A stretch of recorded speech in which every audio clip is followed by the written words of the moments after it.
Om Swastiastu, Om Awiganamastu, Nama Siddham, Om Saraswati Dipataya Nama Swaha.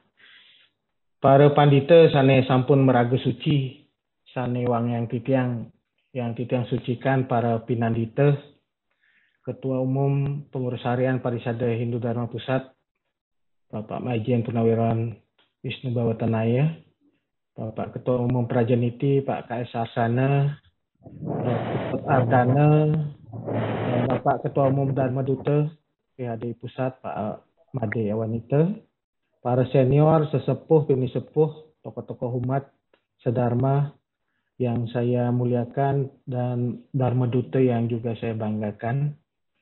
Yang merasa terhormat, pagi hari ini diberikan kesempatan untuk memberikan pidato kunci dalam webinar Lembaga Dharma Duta hari ini. Ini kesempatan yang baik, karena tadi disampaikan oleh Pak Made Awanita bahwa tugas dari Dharma Duta itu ternyata sangat berat ya. Itu yang ibaratkan ini seperti Superman harapannya ya. Jadi bisa segalanya. Dan tentu saja memang apa yang kita hadapi, tantangan yang kita hadapi juga sangat besar ya. Pertama, kita menghadapi kompleksitas persoalan umat yang dimensinya tidak hanya dimensi spiritual dan rohani, tetapi juga ada dimensi sosial ekonomi dan juga politik. Gitu.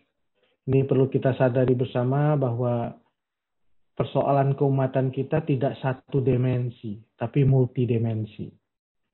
Dan tentu saja dengan tantangan kompleksitas yang sangat beragam ini, kita dituntut untuk menjalankan, Dharma Duta dituntut untuk menjalankan tugas-tugasnya. Di tengah juga ada persoalan ancaman konversi keagamaan yang masih juga terjadi. Ini juga tantangan yang pertama yang perlu kita sadari, bahwa kompleksitas dan ancaman konversi agama itu juga sedang berlangsung. Yang kedua, kita juga harus menghadapi tantangan pergeseran segmen populasi umat kita juga berlangsung ya secara cukup mendasar. Kalau kita lihat dari sensus penduduk tahun 2020 dari 270,20 juta penduduk Indonesia, kita tahu ada sekitar 27,94% adalah Gen Z, generasi Z, yang lahir tahun 1997 sampai 2012 begitu ya. Itu generasi Z yang sekarang sangat cukup besar populasinya. Kemudian kita tahu millennials kita yang lahir tahun 81 sampai 96 itu jumlahnya 25,87%. Generasi millennials. Saya termasuk generasi X ya, karena jumlahnya 21,88%. Jadi yang lahir tahun 65, tahun 80 itu kita sebut generasi X. Itu jumlahnya 21%. Kemudian generasi mungkin Pak Wisnu ini baby boomers ya, 11,58%. Bahkan ada free baby boomers ini angkanya 1,87%. Jadi sejalan dengan pergeseran populasi penduduk Indonesia, saya kira di umat juga mengalami pergeseran yang cukup besar ya dari sisi segmentasi keumatan kita, di mana generasi muda yaitu generasi Z, generasi milenial itu menjadi mayoritas dari jumlah penduduk Indonesia. Apalagi kita nanti akan menghadapi apa yang disebut dengan orang sebut sebagai fase yang sangat penting, di mana generasi produktif kita akan lebih banyak dibandingkan generasi yang tidak produktif. Jadi usia kita akan menjadi semakin muda, yaitu masyarakat kita akan makin muda. Sedangkan di negara-negara lain itu tidak mengalami bonus demografi seperti kita, justru mengalami makin tua ya, jumlah penduduk tuanya semakin besar. Ini tantangan besar yang harus dihadapi yang kedua oleh Dharma Duta kita. Yang ketiga, kita juga punya sebaran pemeluk Hindu yang ada di mana-mana, yang saya sebut diaspora Hindu ya. Karena diaspora Hindu itu menunjukkan bahwa nanti di dalam perkembangan populasi umat Hindu tidak hanya terpusatkan di Bali saja atau Lombok Barat, tapi sudah menyebar ke berbagai tempat di Indonesia. Bahkan kita tahu bahwa di berbagai tempat seperti Lampung, Sulawesi Tengah, Sulawesi Tenggara, Sulawesi Utara, Sulawesi Selatan, Kalimantan, itu populasi jumlah umat Hindu semakin besar karena memang sudah mengalami 2-3 generasi di sana. Jadi kita menghadapi diaspora Hindu dan dalam konteks masyarakat yang majemuk ya. Jadi jumlah kita tersebar dan itu populasinya menjadi berada di dalam berbagai tempat yang tentu saja dalam konteks masyarakat yang majemuk. Artinya kita bisa saja di dalam populasi itu tidak sebesar yang ada di Bali begitu ya. Kita bisa minoriti di berbagai tempat. Yang keempat, tantangan kita adalah kemajuan teknologi. Itu teknologi komunikasi. Kita berhadapan dengan era di mana disrupsi teknologi terjadi, Internet of Things, Artificial Intelligence, Big Data, dan lain-lain itu mempengaruhi juga dalam cara kita berkomunikasi. Apalagi segmen tadi populasi umat juga bergeser ke arah segmen umat yang jumlah generasi mudanya sangat banyak. Nah, dari 4 tantangan besar itu saya kira para Dharma Duta harus juga disiapkan gitu ya untuk menghadapi 4 tantangan besar itu. Saya tadi bayangkan ini tidak hanya multi talenta tetapi multitasking. Jadi kemampuannya juga talenta yang dimiliki itu makin banyak dan juga kebutuhan untuk melakukan sesuatu juga semakin multi ya, semakin beragam. Saya menyampaikan ada 4 hal yang perlu diperkuat di dalam kemampuan Dharma Duta kita. Yang pertama adalah serada. Tentu saja serada ini sangat penting ya. Seorang Dharma Duta itu adalah ujung tombak dari wajah Hindu dan juga menjadi ujung tombak dari perjuangan umat Hindu. Sehingga seradanya itu betul-betul sangat kuat. Ibaratnya ini adalah orang-orang yang punya militansi yang cukup tangguh ya. Militansi, kalau Pak Wisnu di militer, dia punya jiwa militan ya yang luar biasa. Itu salah satu syarat dasar ya, seradanya betul-betul harus teruji gitu. Nah, ini penting sekali karena Dharma Duta itu mewakili umat di dalam konteks berbagai interaksi, tidak hanya di internal umat tetapi di luar umat. Jadi seradanya betul-betul jadi satu hal yang menjadi titik penting. Nah, yang kedua, pentingnya literasi harus menjadi sesuatu yang dilakukan oleh para Dharma Duta. Jadi literasi ini menurut saya menjadi salah satu kunci bagi kemampuan Dharma Duta. Tidak hanya literasi dalam pengetahuan keagamaan, tetapi literasi non keagamaan juga harus dimiliki. Termasuk tadi ketika dia merespon kompleksitas persoalan umat. Umat itu ketika ketemu Dharma Duta kan tidak bicara soal rohani saja, dia pasti bicara soal kompleksitas persoalan ekonominya, menghadapi persoalan sosialnya, berkaitan dengan hukum. Jadi literasi itu salah satu kunci penting.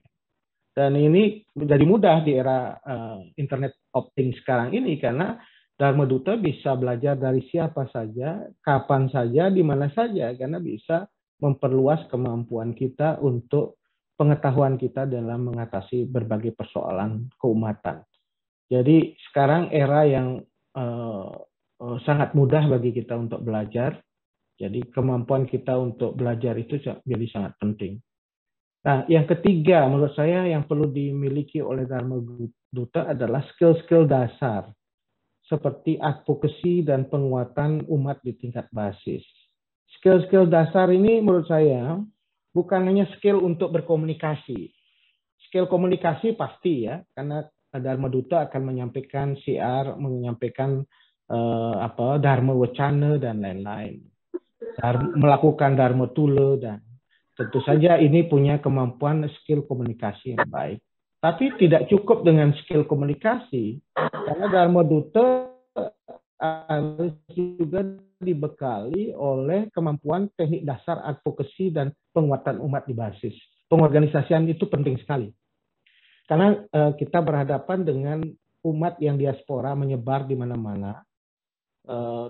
Istilah di Bali itu mesebunnya itu di mana-mana gitu. Jadi kalau lihat situasi di Kalimantan, apalagi Kalimantan Selatan, Kalimantan Tengah, umat itu berada di pelosok tempat-tempat terisolir. Bahkan tidak hanya di Kalimantan, di Jawa pun seperti itu. Ada di tempat-tempat terisolir. Sehingga seorang Dharma Duta harus punya kemampuan untuk di samping serada dan literasi tadi, teknik komunikasi yang baik, dia juga pengorganisasian umat juga punya. Gimana caranya membuat umat itu berdaya. Baik berdaya di bidang tadi rohani, di bidang niskala dan juga spiritual, tetapi juga berdaya di bidang skalanya, yaitu kehidupan ekonomi sosialnya, gitu, supaya kuat. Gitu.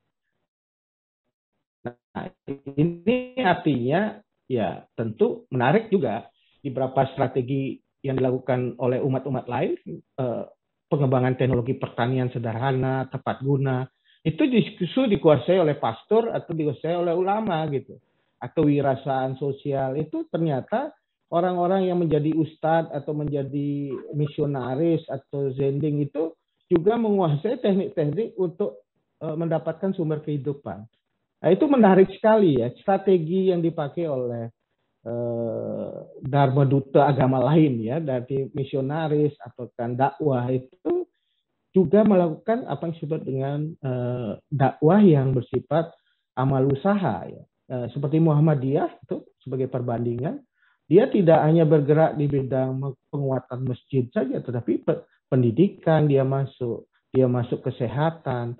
Coba Bapak Ibu sekalian, pada kesempatan kami melihat Muhammadiyah tidak hanya punya masjid, tetapi dia mempunyai sekolah, dia mempunyai rumah sakit, dia punya klinik, dia juga memperkuat juga berbagai aspek-aspek di luar aspek keagamaan. Oleh karena itu, Dharma Duta juga harus walaupun tidak secara dalam, tetapi dibekali teknik komunikasi, teknik advokasi, dan teknik pengorganisasian umat. Sehingga nanti bisa mengorganisir umat untuk betul-betul menjadi umat yang punya serada, tetapi juga punya kemampuan untuk survive dalam kehidupannya sehari-hari. Dan yang keempat tadi, selain beberapa aspek itu, saya kira salah satunya adalah etika dan integritas. Itu penting sekali karena Dharma Duta itu ibaratnya simbol atau representasi dari umat ya. Jadi perilaku sosial dan juga integritasnya itu menjadi spotlight ya, menjadi sorotan dari kalau seorang Dharma Duta itu tidak bisa menjadi teladan dari sisi integritas. Kalau Hindu itu kan penting sekali integritas, satya, trikaya parisuddha, antara pikiran, perkataan, dan perbuatan tidak sakya, tidak satu, maka itu akhirnya memunculkan masalah integritas. Dan itu membuat kredibilitas dari apa yang disampaikan menjadi runtuh. Terutama ketika kita berhadapan dengan interaksi umat lain. Gitu. Kalau seorang Dharma Duta punya integritas dan kredibilitas yang cukup baik, itu sangat penting sekali dan menjadi semacam istilahnya kalau kita sebut sebagai inilah sinar dan juga lampu sinar kunang-kunang di malam hari yang bisa menerangi juga, karena di tengah kegelapan dia akan muncul cahaya yang bisa menerangi. Ingat sekali lagi bahwa integritas itu penting sekali, karena saya sering menyampaikan, termasuk saya menyampaikan kemarin di Unhi, tidak cukup nawang itu artinya tahu, ya, harus bisa itu punya kemampuan untuk menerapkan nawangnya itu jadi bisa.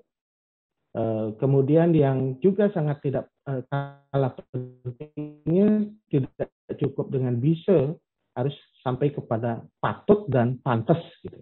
Patut itu berjalan sesuai dengan kepatutan ajaran agama, tetapi juga pantas sesuai dengan ketepatan dan kepatutan yang ada dalam masyarakat.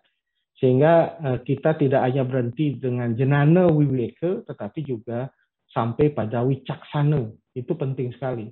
Jenana itu adalah dapat dari pengetahuan, wiweka itu olah pikiran yang kita lakukan untuk mengetahui secara rasional mana yang benar dan salah, tetapi juga wicaksana. Yang wicaksana itu kebijaksanaan, wisdom.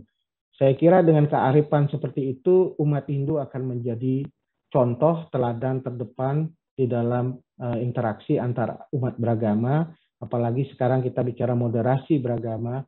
Saya kira moderasi beragama itu akan bisa kita wujudkan kalau ada contoh yang baik atau kita melakukan secara betul-betul. Saya kira itu yang ingin saya sampaikan pada kesempatan yang berbahagia ini. Wanta asapun ke preside katur kirang langkung menasgeng Sinampura. Titiang akhiri untuk para musanti. Om Santi Santi Santi Om. Om Santi Santi Santi Om.